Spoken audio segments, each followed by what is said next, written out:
आज बड़ भिड़ अच्छी रेल स्टेशन रे समस्ते ठिया होइछन्ते। टिकेट काउंटर रे भिड़ किंतु टिकेट कटा हेउनी। कुली माने गोटे जगह रे भिड़ करिछन्ते किंतु केही भी काम को जाउ नाहंते। कौन होइछे? सबु लोक निज जगह रे छिड़ा होई गोटे दिग को देखुछन्ते। कौन होइछे सेठे जे समस्ते सबु काम बंद करे अपलोक नयन रे से आड़ को देखि चलीछन्ते। एठी कोन सबुबळे एमिति हुए? एसबु भावना थिला जने नुआ फॉरेस्ट अधिकारी राकेश राउतकर। संगे संगे इंटरसिटी रु ओह्लाइछन्ते आउ स्टेशन ई दृश्य तांका आखिरे पड़िछे। से जने लोक को पचारि मध्य किछि उत्तर पाइलेनी। सेथिपై निजे से जगह को जाउछन्ते देखिबा पई। सेठी पहुँची देखिले जने लोक को किछि लोक घेरिकी रहिछन्ते आउ से लोक कौन सबु बक बक हेउछे। एति बेले से लोकर नजर पड़िला राकेश बाबूଙ୍କ उपरे। तांको देखि कहिला, हे आसीगला, हे आसीगला, एबे कौन हेबो?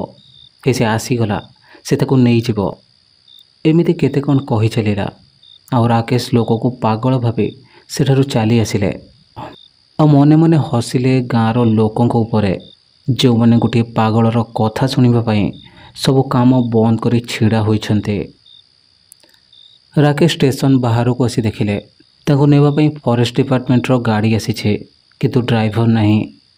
राकेश गाड़ी भितर निज बैग को रखी ड्राइवर रो आसीबा को अपेक्षा कले। किछि समय पर ड्राइवर आसी तांको सालुट मारिला। राकेश रागी कि थिले किंतु ताको किछि कहिलेनी। तापर से फॉरेस्ट रेंजर ऑफिस को जीवा बाटरे राकेश ड्राइवर को पचारिले, गाड़ी छाड़ी कुआडे जाइथिलो? ड्राइवर कहिला, से सही पागल लोक कथा शुणुथिले। ए कथा शुणी राकेश कर राग बढ़ीगला। आ से ड्राइवर को चढ़ा गलारे कहिले, सरकार तुमको कौन पागलर कथा शुणा पैसा देउछन्ते? ड्राइवर नरम गलारे कहिला, नाई जे सार। राकेश कहिला, किंतु कौन? ड्राइवर कहिला, सार से पागल हेबा आगरो आम सांगरे ही काम करुथिला। राकेश पचारिले, माने? ड्राइवर कहिले, से पागल हेबा आगरो से लोकटी आगरु जने फॉरेस्ट गार्ड थिला आ मोर भल सांग मध्य थिला। ताकू एठी अवस्था रे देखि ता सह टिके कथा होई ताकू किछि खाइबाकू दे आसु आसु टिके विलंब होई गला।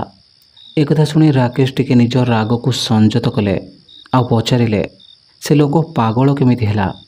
राकेश रो प्रश्न सुनी ड्राइवर कहिला, से दिन राति रे रेल रास्ता पाख जंगल रे प्रहरा देउथिला। सेठी से गोटे झियो को देखिला। एमिति दुई तीन थर देखिला परे दिने से झियो पाख को जाई कथा हेला। ता पर दिन से आमको सब कथा कहिला आ बड़ बाबू को कहि ता दिन ड्यूटी राति रे कराई नेला। सबुदिन से झियो सहित कथा हुए आ सकाळु आसी सब कथा आमको कहे। आमे ता कथा सुनी दिने निष्पत्ति कलो आमे लुचि लुचि से झियो को देखिबा को गलो। सेठी देखिलु से कथा हेउछे किंतु ता सामना रे केही भी नाहंते। से निजे निज सहित कथा हेउछे। ता परदिन से आमको तार आ से झियो सहित होइथिबा गत रातिर कथा कहिला बेले आमे सब हसी ताकू राति रे जहा देखिलो से सब कथा कहिलो किंतु से आम कथा सुनिला नहीं। आ गोटे झियो सहित कथा हेउछि बोली कहिला। आमे ताकू बुझाई बुझाई थकी गलो किंतु से मानिलानी। आ दौड़ी दौड़ी से जंगल आड़ को चलीगला। से दिन से आउ फेरिलानी। राति रे जेतबेले आमे ड्यूटी रे थिलो रेल रास्ता कड़ जंगल कहार भयंकर चित्कार शुभिला। तापर आमे जाई देखिलो से सेठी बेहोश होई पड़िछे। तापर आमे ताकू पाख मेडिकल को नहीं गलो। सेठी 2 दिन पर तार होश आसिला परे से पागलंक परी कहूथिला। से झियो नुहे, तार बड़ बड़ नख, बाघटो मुनिया दांत आ लंबा चुटी अच्छे। से झियो नुहे, डाहाणी। से जगिछि ताको, से आसीबो। से आसिले से भूतुणी ताको नहीं चली जीवो, नहले एमिति जंगले बुलिबो। ता कथारु किछि बुझा पड़िलानी। तापरे ताको आमे ड्यूटी जॉइन करिबाकू कहिलो किंतु से जंगल को आउ जीवनी बोली कहिला। आउ पागलंक परे से गोटिए कथा कहि चलीथिला। तापरे बड़ बाबू ताको पागल भाबे चाकरी सस्पेंड करि दैछन्ते। एते कथा सुनी राकेश कौतूहल रे कहिले, एठी झियो पई पागल भी अछन्ते आ मु भाबुथिली एठी खाली पागल अछन्ते। राकेश कथा सुनी ड्राइवर कहिला, नाई सार, ए जंगल ले केही जणे अछि जहा को देखि ए गाँर केते जण युवक मो सांग परी पागल होई जाइछन्ते।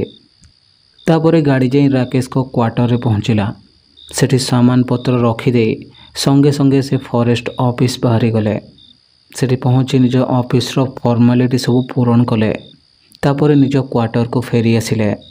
से दिन राति रे राकेश शोइथिला बेले कहार डाकरे हठात तांको निद भांगीगला। किए डाकुछ बोली झरका फांकरे देखिले किंतु काहारी को पाइले नहीं। एही समय रे कुकुर दी चारिटी कांदी उठिले। राकेश तांको आवाज रे सोई पारिलेनी। बाहर को जाई दुई चारि पट रोटी नहीं से कुकुर मानक देदेले। कुकुर गुड़ाक रोटी पटे पटे पाई चुप हो गले।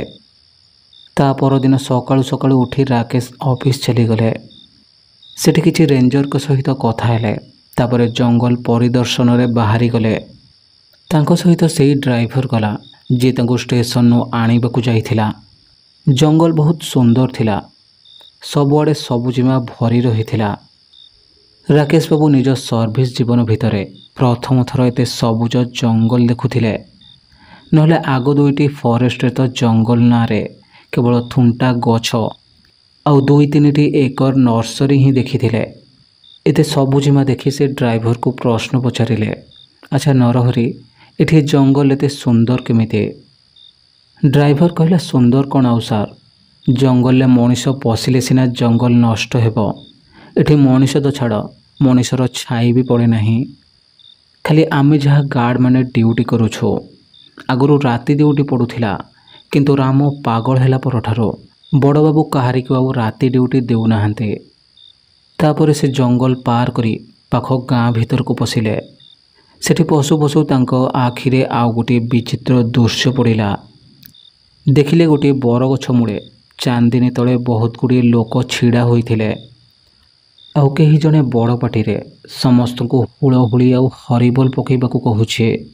जेहेतु से जने वन अधिकारी आउ जंगल पाख लोकों सहित मिसिबा तांको जंगल विषय बुझेबा इत्यादि तांको काम। एठी लोकों को मिली देखि भाविले पूजाटे होउछे आउ ग्रामवासी सहित मिसिबार येते होउछे उचित समय। तापरे नरहरी को गाड़ी बरगछ पाखरे रखिबाकू कहिले। नरहरी गाड़ी नहीं गछ पाखरे रखिदेला। आउ राकेश गाड़ी रे ओह्लाई खुशी मनरे लोक मानक पाखकू गले। किंतु सेठी पहुँचीबा परे तांको हस हस मुहटारे एक प्रकार विरक्ति भाव प्रकाश पाइला। राकेश से लोक मानक मिली होइथिबा जागा को जाई देखिले। सेठी गोटे झील को दौड़ी रे बांधि गोटे लोक बाउंश फाड़िया रे पिटुछे। झीर शरीर रक्त बाहरी पाख माटी को लाल कर सारिलानी। बाड़ुथिबा लोक ठिया होइथिबा लोक मानक हुलहुली आउ हरिबोल पकेबाकू कहूछे। एति बेले से लोकटी झीलटी को बड़ जोर रे गोटे पहाड़ पकाइला, बाहरी जा ए गाँव एबे बाहरी जा तो गछरे रहिबो। पिलाटा भूले जंगल भीतर को पलैथिला जे ताको माड़ी बसिलो जा कही आउ गोटे पहाड़ पकाइला। पहाड़ खाई झीलटी माटी कामुड़ी पड़िला। ए दृश्य देखि राकेश सही पारिले रे। झीलटी को बंचेबाकू माड़ी गले। राकेश बाबू चेहरार हाव भाव देखि नरहरी राकेश बाबू हाथ को धरी ताको अटकेबाकू चेष्टा कले। राकेश नरहरीर हाथ को छड़ाई से झीलटी को मारुथिबा लोकर बाड़ीटी को धरी नेले। आउ किछि समयर धस्ता धस्ती परे से बाड़ीटी को लोक पाखरु छड़ाई किछि दूर को फोपाड़ी देले। गाँ लोक एसबू देखि राकेश बाबू को मारिबाकू आसुथिले।